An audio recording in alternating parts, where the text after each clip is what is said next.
J'ai 6 ans, je m'appelle Ansel. Je mets le cap sur l'Éthiopie. Allez, montez sur mon porte-bagages, je vous emmène. Je m'appelle Ozilio, j'ai bientôt 5 ans. Je sais faire du vélo, mais pour l'instant je suis dans le carriole. Je m'appelle Chao, j'ai 18 mois.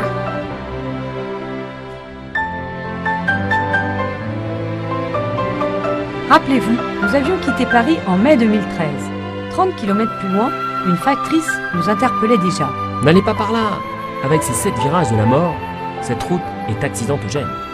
Vaille que vaille. Un petit détour par Poitiers pour saluer la grand-mère de Cécile. 99 ans, ça vaut le détour. Là-bas, la sage, assise sur son canapé, nous rappelle l'essentiel. Il faut sortir de chez soi. C'est la vie. À peine le fleuve aux mots traversé, les enfants surexcités nous collent rapidement à la roue. Les filles, pareilles de gros colliers, courent la poitrine au vent. À chaque pas, leurs bracelets en métal teintent en rythme, bruit du désert, bruit de ville. Nous voici avec ceux que l'on nomme les Dassanesh. Pour rejoindre le mythique lac Turkana, mer de Jade, le plus grand lac en milieu désertique, nous devons franchir plus de 50 km entre Omorat en Éthiopie et Todonyang au Kenya.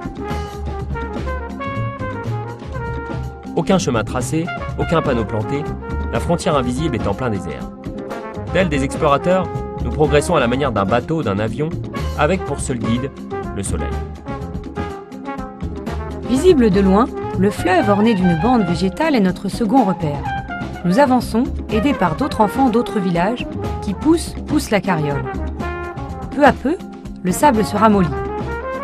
À nouveau seul, notre progression devient laborieuse. L'épreuve s'endurcit, la lutte commence. Les roues de la carriole s'enfoncent, le sable absorbe l'énergie. Tirons notre surcharge de carbone, fuyons à pied, au ralenti, mais fuyons. Un jour avant l'expiration de nos visas, nous sommes pressés par un bout de papier que nous avons dû monnayer. Dans ce même univers, nous croisons ces pasteurs nomades tranquilles. Sans frontières, tels des oiseaux, ils se déplacent au gré des saisons, du vent, des envies. Ce sont les derniers hommes libres de la planète. Évidemment, nous les envions. On veut toujours ce qu'on ne dit pas. Maintenant, les hommes croisés sont armés. La Kalachnikov en bandoulière, ils arpentent le territoire. Mais que se passe-t-il ?